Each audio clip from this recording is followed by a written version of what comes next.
Assalamualaikum warahmatullahi wabarakatuh.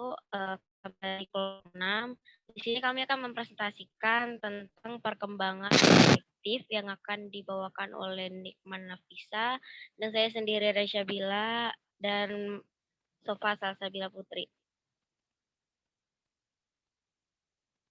Next. Yang pertama di sini ada emosi. Emosi merupakan suatu perbuatan atau perilaku kita sehari-hari yang pada umumnya disertai oleh perasaan-perasaan tertentu. Di perasaan-perasaan ini meliputi rasa senang, gembira, cinta, marah, takut, cemas, dan benci. Disebut warna afektif. Warna afektif ini kadang-kadang kuat, kadang-kadang juga lemah, dan bahkan kadang-kadang tidak menentu. Dalam hal warna afektif tersebut kuat, maka perasaan-perasaan menjadi lebih mendalam, lebih luas, lebih jelas, dan lebih terarah. Perasaan seperti ini disebut dengan emosi yang dijelaskan oleh Sarito 1982 ayat 59. Next.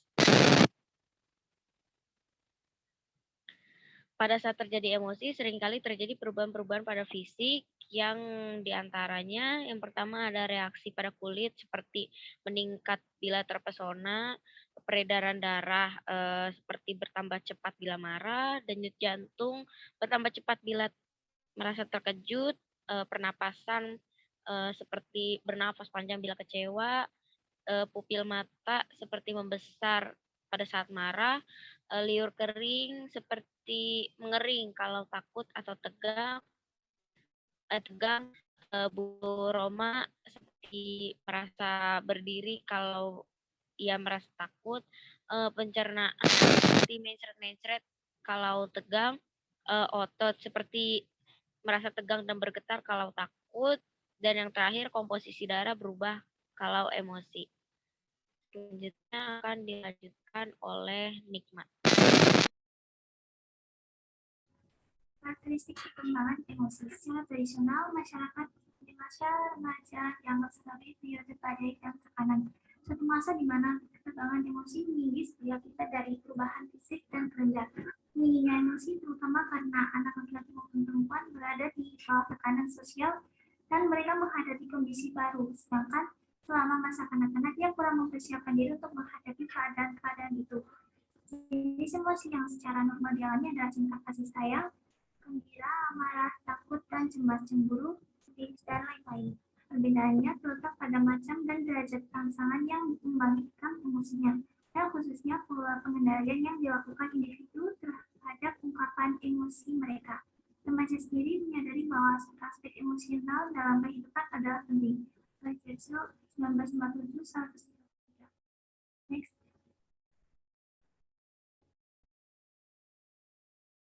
Kondisi emosional. Yang pertama ada cinta kasih sayang. Faktor penting dalam kehidupan remaja adalah kapasitasnya untuk mencintai orang lain dan kebutuhannya untuk mendapatkan cinta dari orang lain. Yang kedua, gembira. Rasa gembira akan dialami apabila segala sesuatunya berlangsung dengan baik. Misalnya ketika ia diterima sebagai seorang sahabat, atau bila ia jatuh cinta dan cintanya itu dapat diterima oleh orang yang dicintai. Yang ketiga, kemarahan dan pemusuhan. Rasa marah ditimbulkan oleh adanya hambatan atau rintangan terhadap rencana, minat, dan tindakan remaja. Yang terakhir, ketakutan dan kecemasan. Anak-anak, remaja maupun orang dewasa semuanya mengalami rasa takut. Rasa takut ini disebabkan karena adanya kejadian-kejadian mengancam atau membahayakan, mimpi-mimpi buruk, atau karena terasa tertuduh oleh kesalahan-kesalahan yang dia buat. Selanjutnya akan dibacakan oleh Raisya Bila.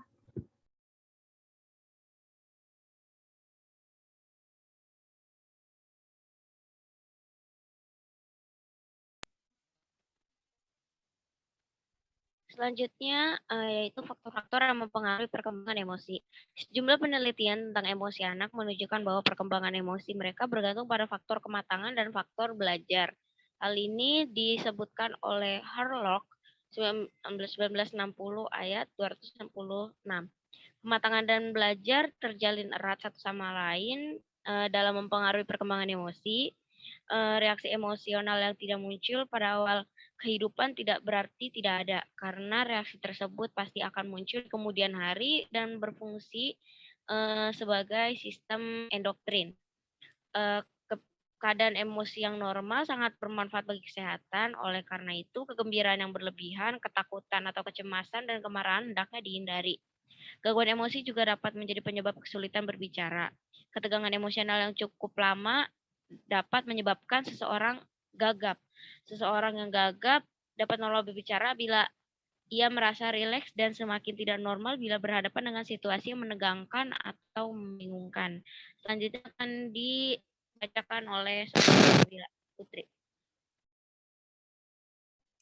Yang selanjutnya ada perbedaan individual dalam perkembangan emosi, yaitu meskipun pola perkembangan emosi dapat diramaikan, tetapi terdapat perbedaan dalam segi frekuensi, intensitas, serta jangka waktu dari berbagai macam emosi, dan juga saat pemunculannya. Perbedaan ini sudah mulai terlihat sebelum masa bayi berakhir dan semakin bertambah frekuensinya serta lebih mencolok sehubungan dengan bertambahnya usia anak-anak.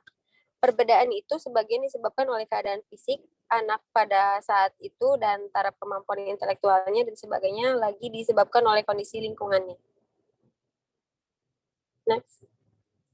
Selanjutnya ada upaya pengembangan emosi remaja dan implikasinya dalam penyelenggaraan pendidik, yaitu dalam kaitannya dengan emosi remaja awal yang cenderung belum stabil, maka satu-satunya hal yang dapat dilakukan oleh guru adalah konsisten dalam pengelolaan kelas dan memperlakukan siswa seperti orang dewasa yang penuh tanggung jawab. Untuk itu, pada guru diharapkan menangani dengan penuh kesabaran sehingga lebih terarah kepada hal-hal yang positif. Selanjutnya, perkembangan nilai moral dan sikap. Nilai-nilai kehidupan adalah norma-norma yang berlaku dalam masyarakat, misalnya adat istiadat dan sopan santun. Dikutip dari Sutikna 1988 ayat 5. Nilai-nilai yang terkandung dalam Pancasila yang termasuk dalam sila kemanusiaan yang adil dan beradab antara lain: 1. Mengakui persamaan derajat, persamaan hak, dan persamaan kewajiban antar sesama manusia. 2. Mengembangkan tenggang rasa. Dan 3. Tidak semena-mena terhadap orang lain, berani membela kebenaran dan keadilan, dan sebagainya. Selanjutnya ada perwujudan nilai, moral, dan sikap tidak terjadi dengan sendiri tetapi melalui satu proses. Tidak semua individu mencapai tingkat perkembangannya moral seperti yang diharapkan sehingga kita dihadapkan dengan masalah pembinaan. Adapun upaya-upaya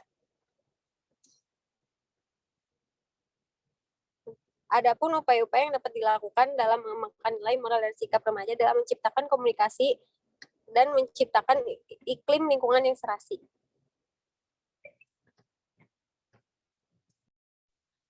Sekian presentasi dari kelompok kami.